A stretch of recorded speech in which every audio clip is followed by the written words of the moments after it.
Welcome to Down to Watch, the podcast that asks, are you down to watch? I'm your host, Kahmeela. And if you are a fan of the show, then my guest co-host for this Ryan Gosling adventure needs no introduction. It's Marcella, who can be found on YouTube as Watch with Marcella, and also my co-host for Revisiting Sunnydale. Hello. Thank you for having me. Of course. I mean, we put a pin in it after a while. Like, I think the last one was The First Man, which is funny. The last episode we did for Ryan was The First Man, and you know, he didn't have anything out. We knew that he had some projects coming up, so I waited a little bit. He's got 3 out there now for us to talk about. So we are back to talk more Rai and see where we can go from here. Do you think there was like a discussion when Fall Guy came out that they were like, all right, he's been in First Man and then he was in Gray Man. We cannot call this Fall Man. Like, this cannot be called the Fall Man. It cannot be called that. We have to call it anything else. We have to do something other than the man. And then what intern was like, Guy? How about Guy? Will that work? Well, it's based on that TV show. Yeah. Loosely, I guess. I never watched it. Loosely, I think. Yeah. I still haven't seen it, which I'm excited to get to that when we get there. Okay. But this is my second time seeing this one. Okay. Only your second. Wow, that's surprising. That's also funny because I guess sometimes I forget about Netflix originals. I do. I don't know why. Me too. Because I was into this when this came out. I was all over it. So this is episode. It was a good movie. Yeah. All right. So there will be spoilers.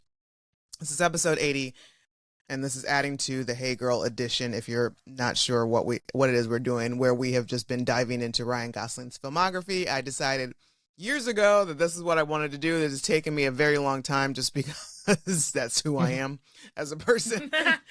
And hey, life happens. Right. Exactly. So, yeah, I mean, we'll just kind of keep doing this. I don't know. I mean, eventually I might pick a different actor. Ryan might decide to stop acting. I don't know. I might have something about that a little bit later in my notes. Heavens to Murgatroyd. All right, so Ryan news. The only thing that I could see that popped up was that I guess Ryan and Eva were at the Olympics with their kids, which, people, I guess, don't see them out in public that often together as a family and stuff. And I guess Eva posted like whatever coverage that the people were showing them at the Olympics, their kids were not shown, and Eva was like very grateful for that and thankful for that and blah blah blah blah blah. You know what I sure don't care about? Eva Mendes? Celebrities at the Olympics. I don't give a shit that the 1% got to go live their 1% lives, and I'm still kind of butthurt. It's so unfair. And like Snoop's making $500K a day to do his little thing. Yeah. Are you serious right now? Yeah. That is insanity. And on top of that, a gold medalist makes $37,000. What? From the US. US. Our whole everything is just so out of whack, so out of balance. Like it makes zero sense to me. Like Snoop Dogg he's had his own accomplishments in his own right, but to me, I don't feel like he's $500K a day. No. In comparison, worth it in comparison to those athletes and what they're doing. To stand there and dance with a horse? No, thank you. No. But that's great that Ryan and Eva got to go and congratulations. Do their thing and.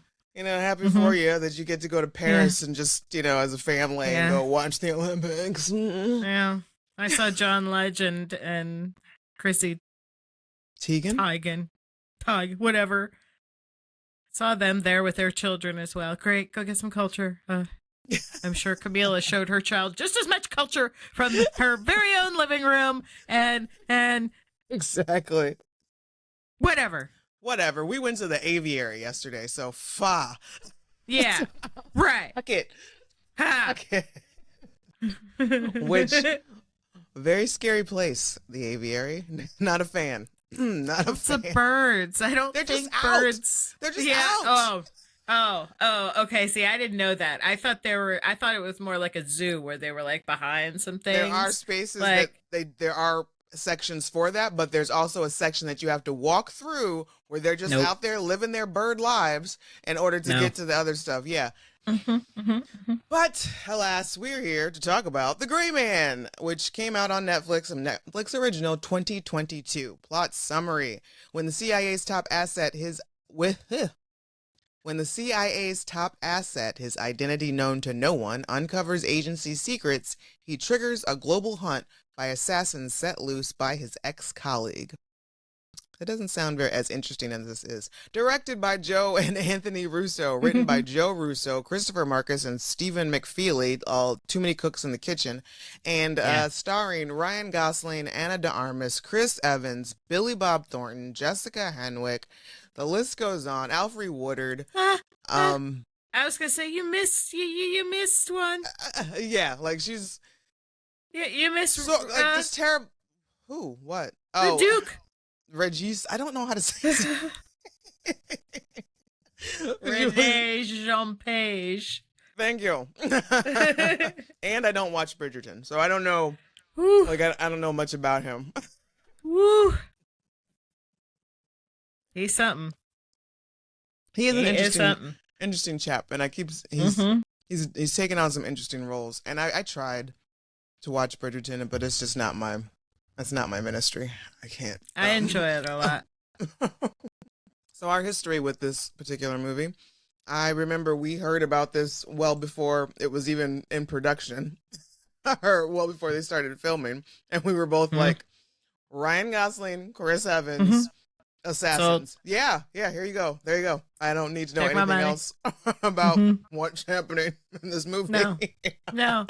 Then we unfortunately learned a little bit about it, and that included the porn stash, and it was like, I might want $1 or two back. We might. Ryan calls it the trash stash.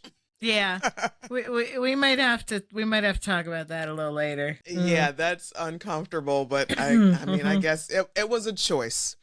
It was very much a choice, and it was also when this first came out, I did write a piece for Looper about it, entitled "Small Details That You May Have Missed Small Details You Missed in The Gray Man." So, if you have any interest in checking that out, I spent a lot of hours watching and rewatching this movie when it first came out that weekend as I was trying to meet deadline.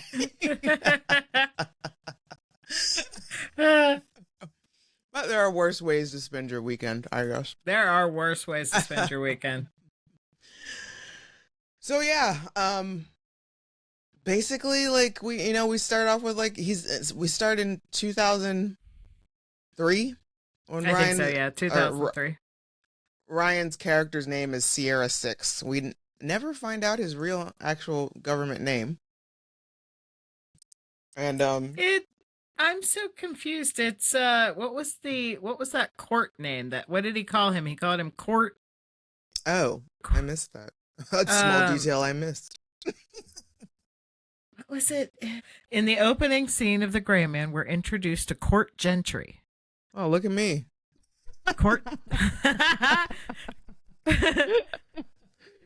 Court's been in a Florida prison since 1995 with lots of years on his sentence. This is the year in 2003 when Fitzroy pays him a visit. Fitzroy offers Court the chance to walk out to freedom. All he has to do is agree to kill the bad guys for the CIA.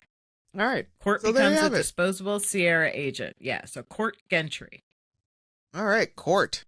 It's an interesting name. Yeah. It's a really stupid name. It is. I'm glad they call him 6.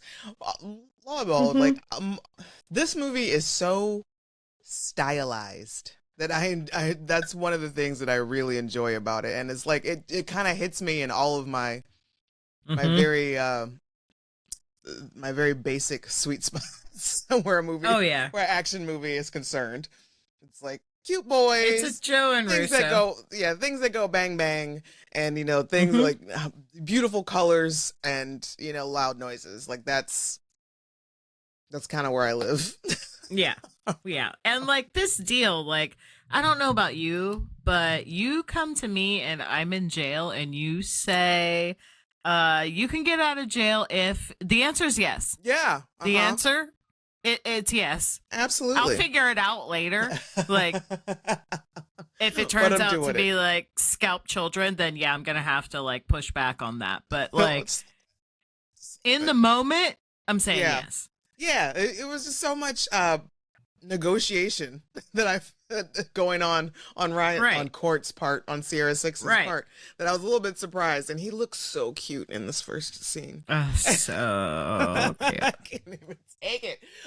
The thirst level is embarrassing in this one on so many different fronts. Just when I thought it couldn't, like, there was a time, I'm embarrassed to say, there was a time in my life where I thought Billy Bob had it going on. It was right around the Angelina, you know. Yeah, there was a little hot second there where he had it. Mm-hmm. He was right. Mm-hmm. He had like a sweet spot right there. And then the girlfriend effect is real. Yeah, absolutely. And it quickly, when she lost interest, as did I. As did I. But in this, they just keep upping the ante. You introduce me to Ryan, then we travel over to Bangkok. And you're going to introduce me to that boy from Captain America with the scar that ends up being Sierra 4. I'm like, seriously? Like, he may end up being a down-to-watch candidate because he's in a movie with Katie Holmes. Is he? Yeah. Is he? I'll share that with you offline. Viewers may know, listeners may know what we're talking about. But yep. I enjoy him. And then he shows up. I'm like, oh, well, here we go. Exactly. And then, of course, what's his name? Regis Jean-Page. Regis Jean-Page being all, angry at the world about everything. And then not to mention, obviously Chris, even with his trash stash, I can't take it. It was his clothing was like, what do they call it? Schmedium? Yes. He is a delight and a joy, and I think he had a lot of fun in this movie. He must have had so much fun because I don't recall seeing Chris Evans really play a character this despicable before, and no, I couldn't think of one. Yeah. And he was just having just a hell of a good time with this with this character, and he was perfect for it. Quite frankly, and it says something, and I guess it probably helped because we've spent so many years with him as Captain America, and which is why I'm sure he chose that fucking mustache because we're not.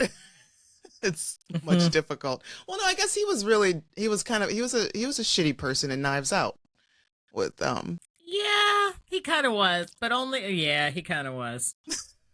I forgot about that.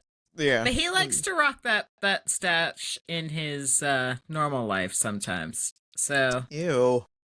Yeah. What's going on with Chris? Has Chris settled down yet? Yeah, he got married. He's married? He got married to the Warrior Nun. If you've ever watched The Warrior Nun on Netflix, great show. You should definitely watch it. But he married her. Forgot about a bitch. Mm-hmm.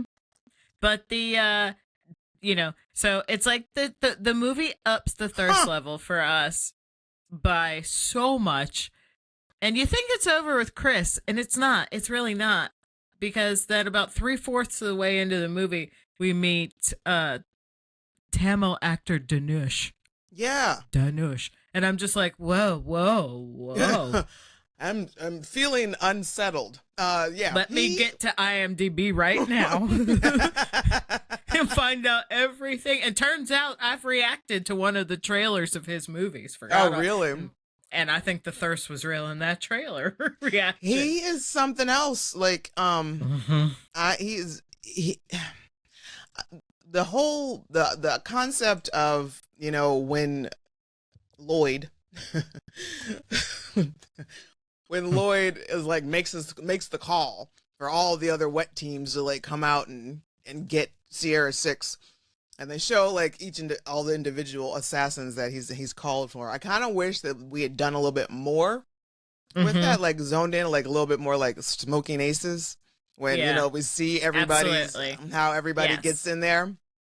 But I am Or if glad it that had been a Netflix web series, like that would have been nice. Just like a little compendium that you could go and pull that up. Yeah, exactly.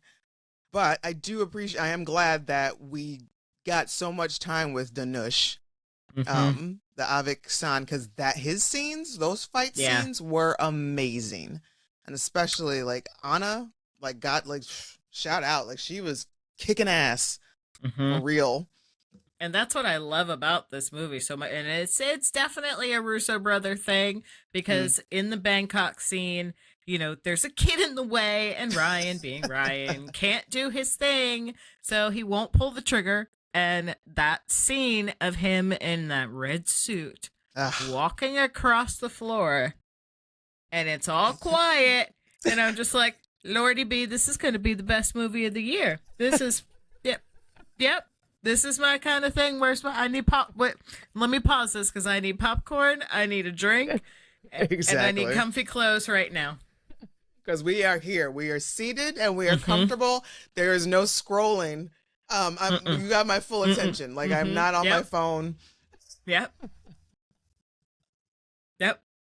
And it is just artistry. Sometimes people forget that cinematography can also make or break a movie.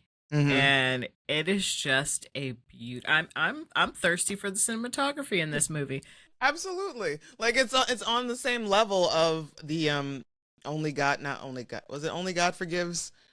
The other Ryan Gosling one that we didn't really enjoy, but it was so pretty. So pretty. So pretty. So pretty. This is what that would be with like really good with a great script, dialogue, acting, and a little dark humor, which this is full of dark humor, and especially everything that comes out of Lloyd's mouth, every fucking facial expression, every wave of his hand. Like Chris is having so much, I know I've said it before, but Chris is having so much fun with this role. So much. He went full Cage. He went full Nicolas Cage in this one. Full Castor Troy, if you will. Yes, absolutely. And how do you feel about Jessica Henwick? I don't know that. I mean, I know I've seen her in things before, and I've never really thought much of her. Like she doesn't stick out in my mind. But this, you were a Netflix Marvel fan, weren't you? A Netflix Marvel fan? Yeah, like Punisher. Punisher. Yeah. Like Iron Fist and all those. Not Iron Fist, but the blind one. Daredevil. I watched Daredevil, and I think we watched the Punisher. She was Colleen on a bunch of them. Oh, really? Yeah, she's just one of the. I know I've seen her in things, but it's not familiar as to what. This is also her second Ryan project, I think. Well, I don't know if Ryan was in that one. She was in a Blade Runner series. But she was in Iron Fist. She was in an episode of Luke Cage. She was in The Defenders. Oh, okay. She was also she was also in Game of Thrones. She was one of the Dornish ladies. She was Nymeria Sand. Oh, apparently she was also in Glass Onion. Yes, she was. She was. Oh man, blonde. My head just went. Goldie Hawn's daughter. Why is my brain? Kate Hudson. Yes, she was Kate Hudson's assistant in Glass Onion. Ah, yes, that's right. Okay, the haircut and gray man makes her very unrecognizable to me. Yes. And she was also Bugs in The Matrix Revolution, which might be her coolest role to date. Yeah. Because her fit in that movie she was really cool in that. Yeah. Anyway, yes, I do not mind her as an actor. She's character, funny in this. Yeah, this character she plays, like, we are witnessing her spiral out of control very quickly, and she just gets more and more pissed. This is the result of just the ultimate mansplaining happening to you throughout your entire fucking career, and like nobody listening to you when you're like when you're the woman in the room, but you know more than all these other fucking dicks, and nobody's listening to you. She is just spiraling and just spinning her wheel. She is what I would imagine my character would be if I put on a VR headset to play this game, if this were a game. Yes. Shout out to the fight choreographers in this movie. Yeah. Because everybody's fight scene is flawless. It's impeccable. Because there are moments where there are movies, and I can't think of which one it is, but where I have seen Ryan do this fight choreography, and you can see that it's staged. Like it feels staged and practiced and rehearsed. But this looks like, like it's fluid. Like it seems more like it's actually this is something that he's been doing for a living for 10 years. So interestingly enough, like I said, I haven't seen The Fall Guy yet, but I kind of feel like his character in The Fall Guy is playing like the stuntman for this character. Yes, that's about right. That's how lived in this character feels. And like, that's how close to it he feels. Like, right. It's just so sat back, dug in, and easy. Almost too easy at some points where I'm like, Ryan, I'm going to need you to stop being Ryan, and I'm going to need you to react a little. Like when he's like, I'm bleeding out here. Can we argue about this? I'm like, I'm going to need you to not be sarcastic while you're dying. Right. He is very unflappable.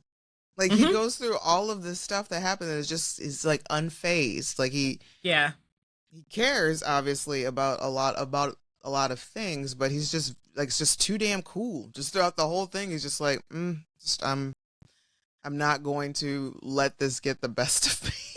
Yeah. Well, just like Sierra 4 is like, yep, I'm Sierra 4, and I bet that's not going to stop you from killing me.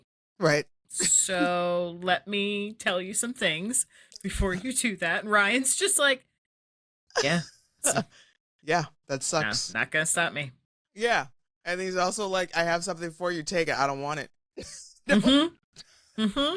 And at every point when he finds out something shitty in this movie, he just takes a beat and is like, damn it. Like when he finds out Billy Bob's niece is in danger. Right. Damn it. So I'm not clear on, like, I'm kind of glad she's there. Ana de Armas, her Miranda, Agent Miranda. But she's almost kind of unnecessary. Like she's accidentally, or she's just like, unwittingly paired up with him for this one gig, this one job at the beginning of the movie. She just happens to be there, and then everybody else, Carmichael, thinks that she's helping him. She's like, dude, I just met this bro. I just met this dude. I don't know what he's about. Doesn't care. She gets put on suspension. And so now she has to go find him to clear her name, and then she ends up helping him out after all. I mean, okay.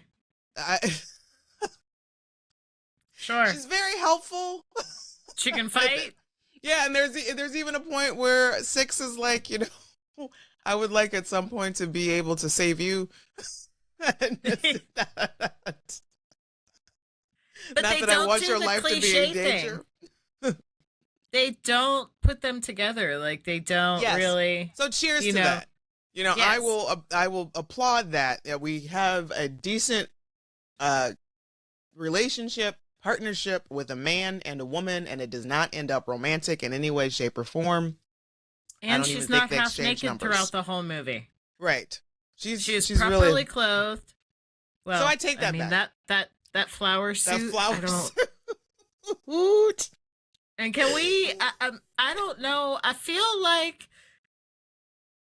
did everybody do their own hair? Because the women, there was bad hair in this movie. Even Alfre, like all of it was bad. It was bad. All bad. No, and actually, that's the point. They did not do their own hair because if they had, they would have known what to do. But Alfre's these wigs sucked. These wigs were terrible, and then poor Suzanne, her wig was awful. And the Duke didn't wash his hands. He didn't wash his hands. I'm screaming the first time I saw that. That dude didn't wash his hands. You walked out of there like, you know what? check your little attitude. Take some time to throw some suds on those hands, man. Like, stop it.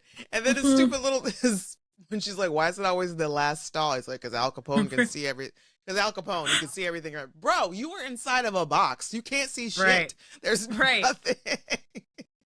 And the way that it's situated, it's not pointing towards the door, so you can't even see anything through the cracks. Right. Calm down. He's such a tightwad. It's so annoying.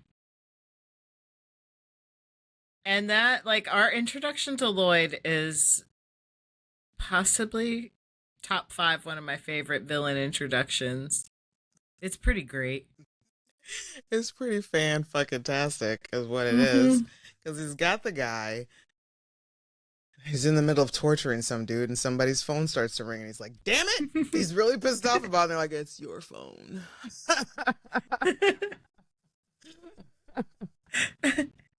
And the second you hear Chris's wonderful voice, it's just like, hello, here we go. There he is.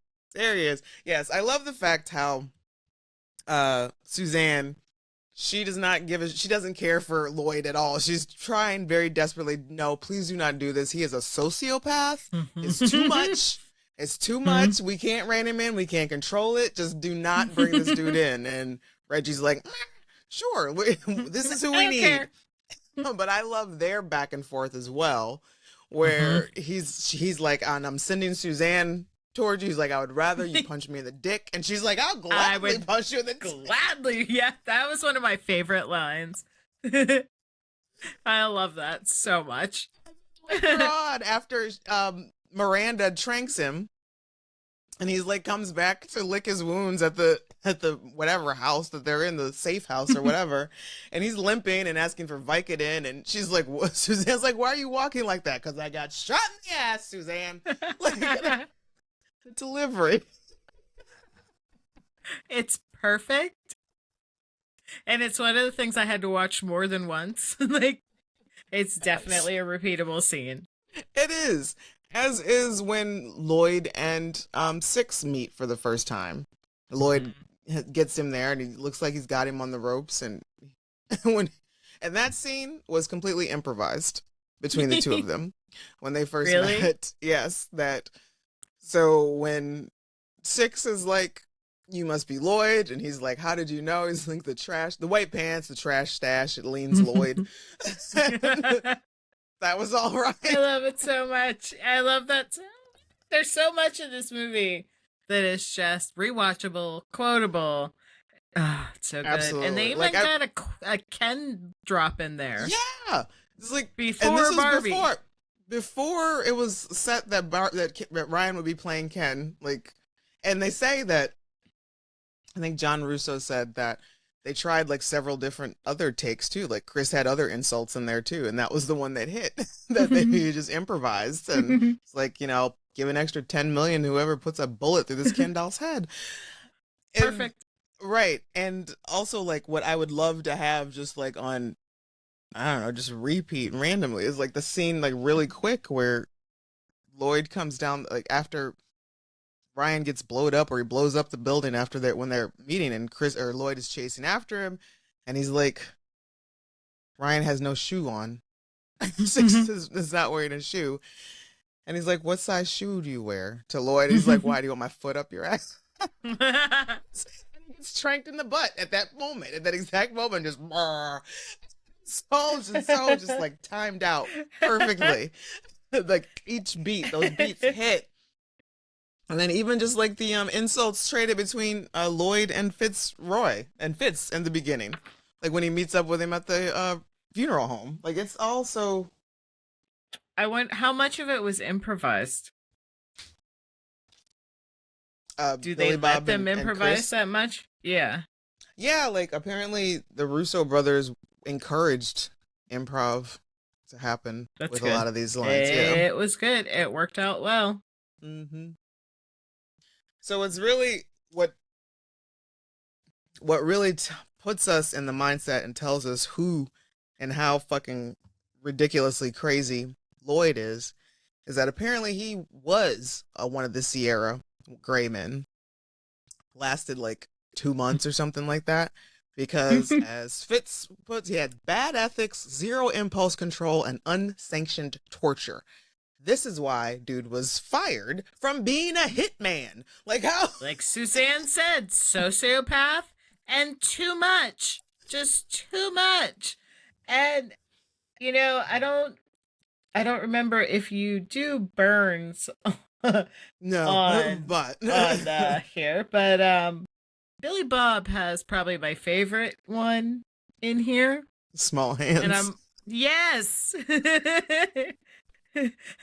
Lloyd is just rambling on. You know what makes me sad? Your small hands. Has to be an improvised line. Right. Has to be. It should have been enough to just stop in my... Oh. Because for like 3 scenes, I'm sitting there going, does he have small hands? And his hands are, they're kind of small. They look... I'm not sure how I feel about the niece, that whole storyline. Ugh, I love her. She's such cool. a good actress. She was wonderful in Once Upon a Time in Hollywood. She is like this generation's Kirsten Dunst. Like when she's in her 30s, she's going to be like, bitches, I was hanging out with Leonardo DiCaprio, Brad Pitt, Chris Evans, Ryan Gosling. Say what to me? Say what? Yeah. And she's good in this. She banters with each of them effortlessly. Yeah. I like her a lot. I expect good things from her. Yeah. But she's as a subplot, here's the thing about this movie. This movie's great. I love it. I would watch it 9 out of 10. Mm-hmm. It misses being a 10 out of 10 because I don't give a shit about his plot line at all. Absolutely. That's not why I watch it. I don't care what's going on. I'm watching for the next action scene. Just shut up. Take me to the next action scene. We don't need to try to pull emotion. If somebody wants to lose a shirt, exactly. Yeah. If somebody wants to take a shirt off, that's fine. If somebody needs to dunk in water, fine. It's okay. Right. And I don't need a sex scene or a love interest. I just want to get to the next action scene. Yeah. I want to see things blowed up and I want to see muscles flex. That's what I'm here for. That is why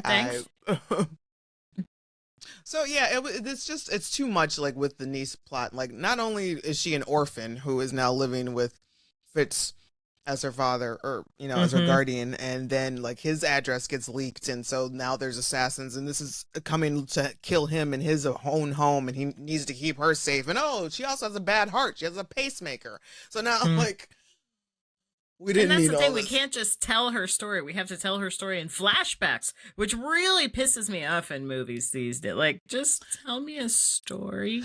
Yeah, like the way that we found out Court's backstory. Miranda asks him, "Why were you in jail?" That's like what, 2 pages of dialogue, if that. That's all we needed. Because this movie, that's all we need. As much fun as this movie is, it is a little long. It runs a little long. A little. And I feel like there's probably like 20 minutes of flashback of an unnecessary plot that could have been chopped out. But, could have been spent on more action. Yeah. But, it was on straight to Netflix. It was a Netflix film, so I guess they're like, fuck it. We'll go as long as we want. Some of those flashbacks end up being necessary in the end with little callback cues. Yes, I get it. But guess what? You could have started the movie there too. Yeah. It's just all it's a lot. It's a trope. Yeah. You guys are leaning heavy into this, and it's it's just some things are a little bit better. Show, don't tell kind of thing. But one thing it did do was it added a new way I don't want to die. What's that? Being sucked out of an airplane. Dude. That's some scary stuff, No, thank man. you. That's a really scary thought. And it also confirmed that like I'm just not cut out for this kind of life. This is much. I was thinking like as when Agent Miranda was like running across the rooftops with the gun, I was like, damn, I would be so winded after the first, like I wouldn't have made it a quarter of the way this shit. No. Like, he got away. But you didn't even he got away. He got away. I saw how he was running. I saw his form, and I know me. And I'm not going to be able to keep up with that. No. First time he hit me, I'd have been like, ah, now see? I didn't realize that we were hitting. Like, I thought we were all just wearing cool outfits and maybe shooting people. Like, I did not come prepared to be hit. Job was to like just like walk like in a cool way through a crowd. Yep. But I'm not jumping out of planes. I'm not. No, there's no high-speed chases. I didn't sign up for any of that. And you stole my parachute. You stole my That was parachute. some cold shit, Rick. He falls out of the airplane and is like, I have no parachute. Hey, there's one. And climbs on this dude. And he's like, no. Slap him away. That's my parachute. No. Yeah, we could have rode together. We could have like, we could have set our differences aside. Right. Yes. For like, this free fall. Oh, I guess he did, because he ended up hanging. Like, the guy's just kind of dead. He rode down a dead body. That's just, you know. Even in Princess Bride, they put their shit aside until he got safely to the top of the thing. Exactly. Like, you know what? This is ridiculous. Let's just pause until I get up this cliffs of insanity or whatever. So, yeah. I mean, long story short, this is my jam. This is the movie that this is just a fun, good time. And But the plot, seriously, it's like, what are we doing now? So what is this all about? Some kind of drive? We're trying to get this. What's this about? And it all comes down to the Duke trying to do some shady shit. Right. Without permission. And quite honestly, as I'm watching, I'm just like thinking, so what if you give him this? Like, what are you going to do with it though? Right. 6. Like, what is your plan? Like, you just don't care. Right. You just don't give it to him. Like, that's all you've got. Like, you're not going to like expose him in any way, shape, or form. You're not going to like try to go to somebody above his pay grade right. No, you just, okay. Like, I just don't, it seemed like a lot. Cause when dude was like, I'm going to give this thing to you, I don't want it. Okay. I don't want it. Okay, I take it. And as soon as old girl showed, did you take anything off? Yes, I have a flash drive. He says that it's you might want it because I don't. I don't know what's on it. I don't want to know what's on it. I would just like to keep doing my job. Which is surprising because the only person he didn't tell was the Duke. Because when he was like, did he give you anything? He was like, huh? What? No. Nope. Sure didn't.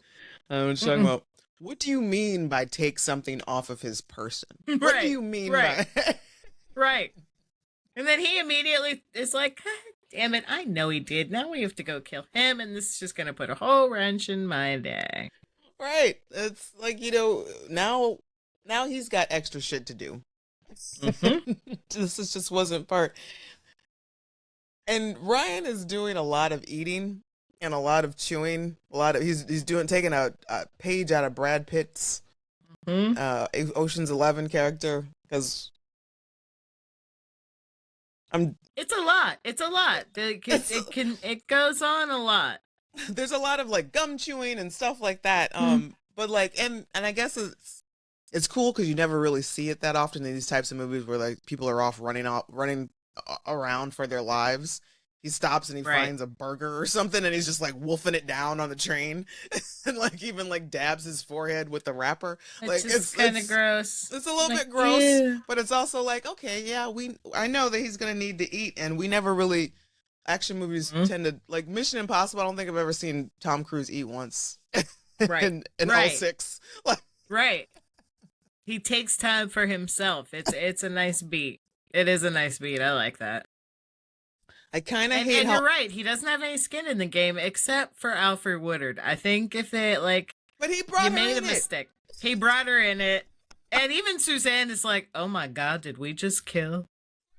That's when she really just, we have gone too far. Too far. We just killed a legend. An absolute legend. Well, to be fair, she kind of blowed herself up. Like, she did. I don't think she had to do that. Like, it wasn't 100% necessary to. I'm still hoping she like had like an out somehow. And she's gonna show like up in a sequel.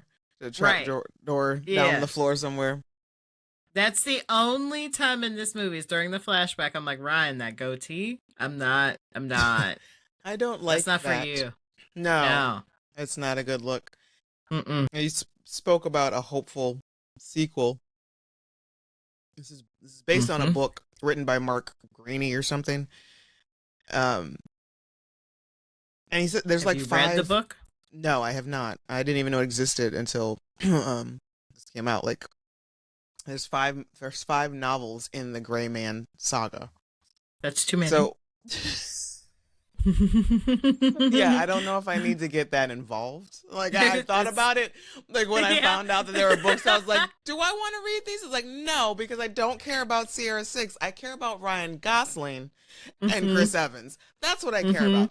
That's the sequel I want to see. I would like to know. I mean, I know Lloyd is gone, but, you know, Sorry, Lloyd. Oh, Lloyd. I could really get behind like at least 2 more of these. Films. I could. I would watch this before I would watch another Bourne movie. Oh yeah, for sure. You know what? I have seen a Bourne movie. I keep thinking one day, I was like, you know, because they're always like all on like Tubi or Peacock or some shit like that, and I never remember what order that they're in because it's not a clear order. It's like what Identity, Supremacy, and something else, Ultimatum, and yeah, and I don't care enough to go look to see what order they're supposed to be watched in. So therefore, I never get around to actually watching them. The first one was good. It was good. I enjoyed it. The rest of them, it's just more of the same, and they're fine. Yeah. Okay. They're fine. But, you know, again, speaking of hot boys being assassins, the new Jack Reacher, is it that Aldous is doing? It is Alex Cross. Yes. Yeah. Alex Cross. Which, please, yes, please. Can we, yes, please. It's taking far too long to be on my TV screen. Why are you still showing me trailers? I just want give me the whole thing, please, now. Yeah. Now, I remember Morgan Freeman playing Alex Cross, I think, in the Ashley Judd. In Kiss the Girls? Is that part of it? I think so. Oh. Pretty sure. Or was that Along Came the Spider? Might have been Along Came the Spider. It was one of them. Let me look it up. Because it's the same character. Oh. And then I think Tyler Perry played Alex Cross in a... Yeah, I never saw that. Oh, I would never. Oh, yes. So that brings us to the soundtrack. It's a very intense score written by Henry Jackson, or composed by Henry Jackson.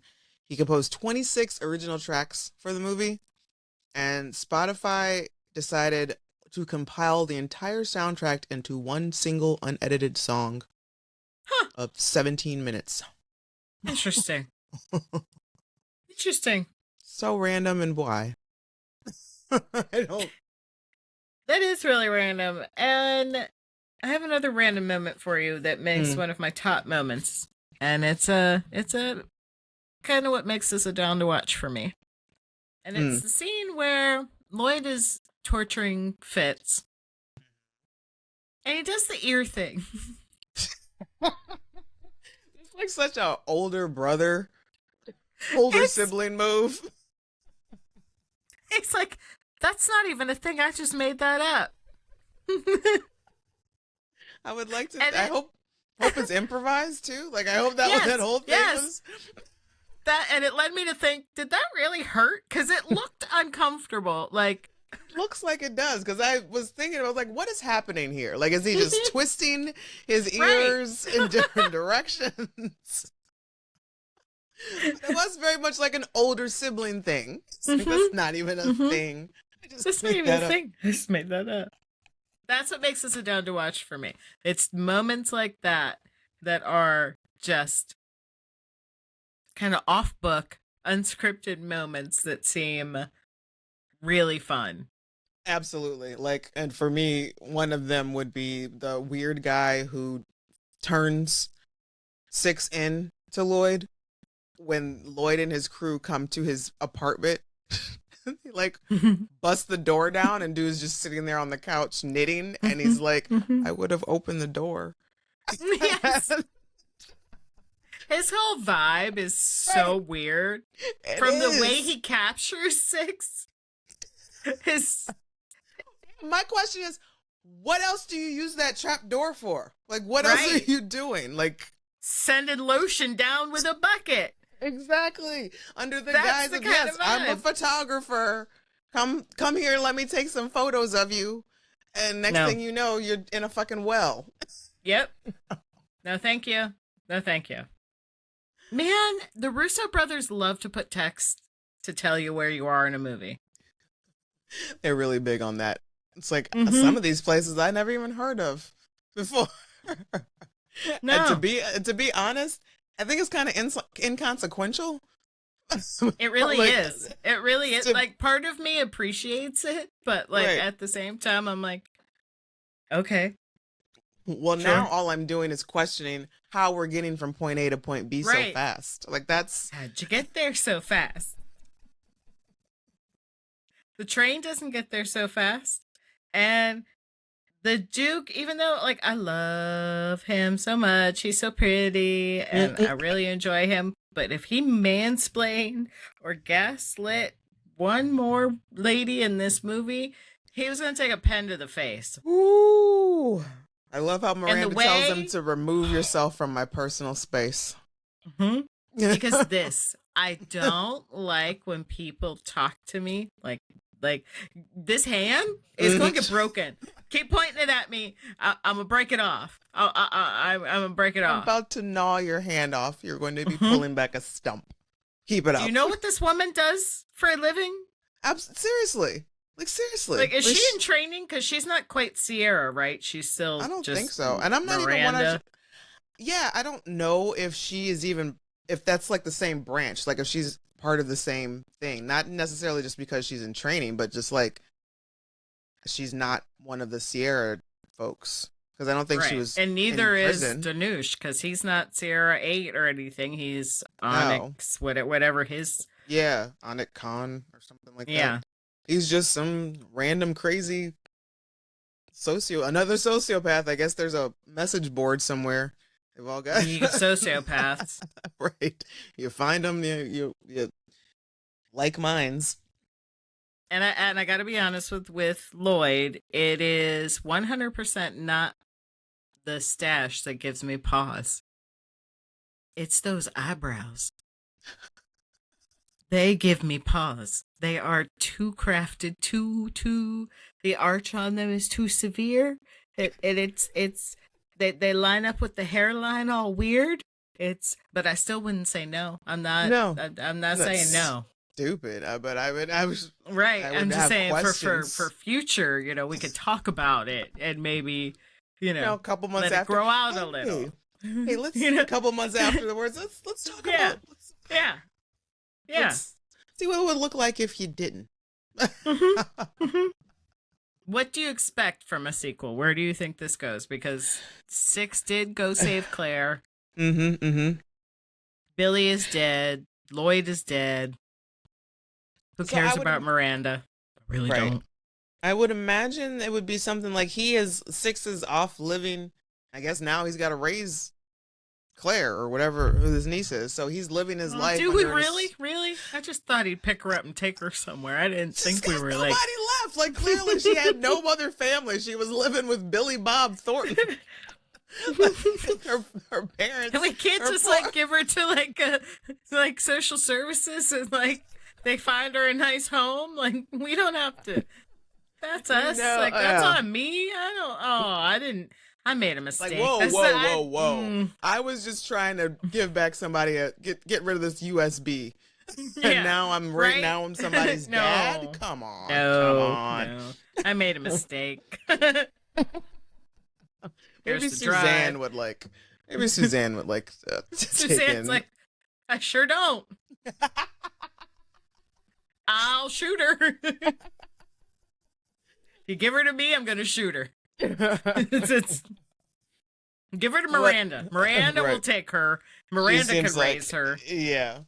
But so, I mean, I kind of feel like we could do a sequel of where he's off living under an assumed name, thinking he's out of the game and nobody knows who he is. Somebody finds him out. Somebody's got a grudge. Now he's got a, someone's come after him. He's pulled back in against his will. I don't care what the plot is, really, just as long as it's more of this. And then that's how we end up with the transporter 2 and the mechanic 2 and every other Jason Statham movie, the beekeeper. Yep. Maybe we should just leave it at this. Just leave it at this, because I've heard nothing about. And I think probably what would happen is that if they do a second one, I don't know that Ryan would sign on for it. Yeah, or they might not have the money for him. I mean, there's got to be a Sierra 7, 8, 9. I'm fine finding out tales of different Sierras. 1, 2, 3, 5, 7, 8, 9. Like, so far we've met 4 and 6. Maybe he killed 4. He killed 4, and I'm thinking they probably killed 1, 2, and 3. Probably because they were kind of clearing the decks. Yeah, the Duke was trying to get rid of all of them. So I'm thinking maybe. Regime. Yeah. Did we see 5? So maybe it'll be like the hunt for 5. Maybe that's his thing. He has to go find the other Sierras before and the Duke. Warn them? Mm-hmm. And they have to go take out. I don't remember if the Duke lives or not. And I've seen it twice now. I know, right? I just watched it last night. I don't remember. I just watched it today again, and I literally can't remember. To be honest, the ending gets... Yeah, he does. There's the end there, like in Washington, and he got the USB thingy. I think they get like I said, on the first watch, this is put your phone down and you're just doing nothing but watching. Right. On the second watch, it is really, I want to watch the action sequences and just watch waiting for my parts. 2 men. Waiting for my parts. Waiting for my parts. Especially the final fight between Lloyd and Six. How you feeling, good. Lloyd? How's your finger? It hurts. Getting used to it, to be honest. And once in my life, can I run through some sugar glass? Just hop through a sugar glass pane. It looks like so much fun, damn it. I want to do it just once in my life. Yeah. It's that a good should time. be a universal attraction where you can line up and just everybody line and you just jump, all day long, just jumping through glass. Yeah. But it is such a great little combo, the two of them. And that final fight is just, it's pretty great until Suzanne shoots him in the chest. Cheater. This wasn't about you. Right. We were this close to having them take off their shirts, Suzanne. Right? There was water involved, Suzanne. Buffy was getting her fight. Leave it. There could have been oil involved. Just, God damn it, Suzanne. Fucking worry about yourself. So time to rate it. So the movie itself, I give it a 4. Mm-hmm. I'd agree with that. I'd give it a 4. Yeah. I would have given it a 5 if it hadn't been for Claire. She took up too much time. As much as I love her, she did take up too much time. It's too much, too long. Yeah. And Ryan, I give him a 5. I give him a 5 out of 5, especially for the scene where Suzanne is like, "You're gonna live," and he's like, "But there's a lot of blood, lots, lots of blood." I love, like, again, another one of the great scenes is when Miranda is like, "Give me the gun," and he throws her gun. She takes off, and he's like, And at first viewing, you don't know why we come back to him, and we're like, why? And then she finally gets to the dude, and the fucking gun is empty, and she is so pissed. Like, I love She's her. So mad. I love her reaction. That was just.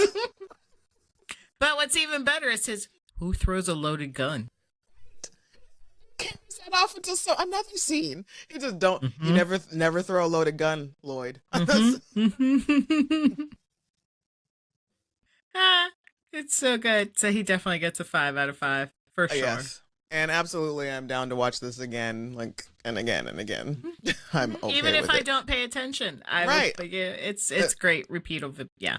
It's absolutely. It can absolutely be like on in the background. Okay, now my part's on. I watch it, like that kind of thing. I am okay with that. Here comes Claire. Got to go to the bathroom. Right. So obviously, you can all watch it on Netflix. And time for the Gosling gauge. There are certain types of characters that Ryan tends to gravitate towards. And these are usually those markers of the characters. Does he sing or dance? No. Not even a shimmy. Not even a hum. Not a shimmy. Not even a toe tap. And it's upsetting for me because I enjoy watching him do those things in the films. I forgot that was Russo there. Sorry. Yeah. It's at the end. Is his character in a tragic relationship? Yes. With the government, I guess. With the government. I would say. Does he have? I mean, yes, because all of his mentors get murdered, schmurdered, and schmurdered. It's all very tragic. And whatever happened at the cantina that we never really find out about. So, he's like, I love honey buns as much as the next guy, but I'm not going to gouge a man's eyes out for one. What happened? What happened at this cantina that put you in I mean, it is Florida, so I don't know why I'm that curious. But right, Florida man. Is his character eccentric? I wouldn't. I guess in the sense of, yes, he's a hitman. And I guess most hitmen have no, gauge or feeling. Yeah. So that's not compass. Yeah, no moral compass. Does he disappear into his character?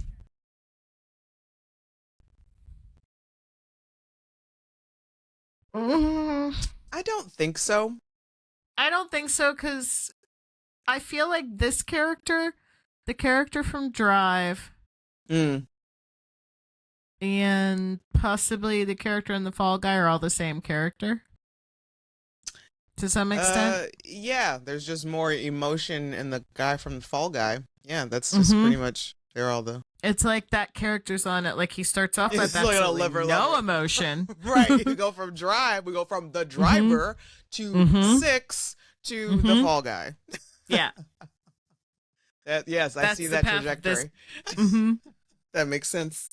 So, if you guys would like to figure out some sort of trilogy, you want to pack together a marathon, a Ryan Gosling marathon. That's the package. You watch Drive, The Gray Man, and The Fall Guy.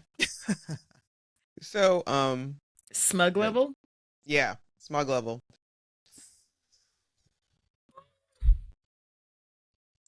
I'm a 3.5. Really? I'm gonna go with 4. It's like the scene, the first scene. He's like, you're not gonna woo me with Hubba Bubba watermelon or not? True. And when Sierra 4 is like, you're gonna kill me, it's like, probably. Yeah. There's like a certainty of, I'm going to win, you're going to lose. So yeah, you're right. Maybe a 4. 4. I like it though. Oh God, I love this movie. Okay, so and then we're bringing back readings from the Book of Gosling. For those who are unfamiliar, there is a book called 100 Reasons to Love Ryan Gosling, and yes, I purchased it off of Amazon. I spent $17 for this book because it's fun. And we're going to get every $17 out of it. Exactly. So we are on reason number 79 and reason number 80. Number 79, he makes deaf kids happy. Ryan turned up at a fundraiser at Texas School for the Deaf in Austin. Not only did he pose for photos with the kids and parents and pay $50 for $1 worth of a glow-in-the-dark cotton candy, but he also insisted on being taught to sign please and thank you so he could thank the children individually. What's the sign for swoon fucking overload? Ryan, I feel like we all already know the signs for please and thank you. like it's just one of the things we all know. Like, please, thank you. Like that's. Mm-hmm. And cotton candy's bad enough on its own. Do we really need it to glow in the dark? Is that an ingredient that we need to put in our body? Right. Like, I need to find my cotton candy in the dark. Why is that a thing? No, thank you. You don't want to. No, I don't. No. Number 80. He knows how to show a girl a good time. For a first class ride date, he'll take you to either A, Disneyland for more cotton candy and public displays of affection, or B, a Parisian graveyard to mourn at Jim Morrison's tomb. I kind of hope it's Disneyland.